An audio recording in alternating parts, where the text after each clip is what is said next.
Welcome to English Reading for Learning. The Lion and the Jackal. A moral story: never be overconfident.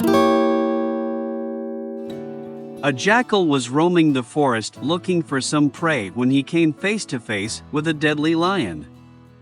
The jackal began to shiver and begged the lion to spare his life. "Don't kill me, mighty lion," he said. "I will be your servant." The lion took the jackal to his den. The jackal did all the chores in the den and also helped the lion hunt for food.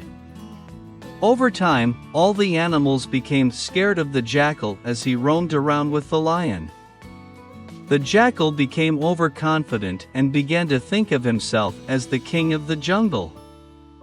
One day, the jackal claimed, "I will kill an elephant for my master today." The lion laughed and asked him not to take any foolish risks that might get himself killed. But the jackal wouldn't listen. When he saw an elephant, he pounced on him. But the elephant crushed him in minutes. The jackal died because of his own pride.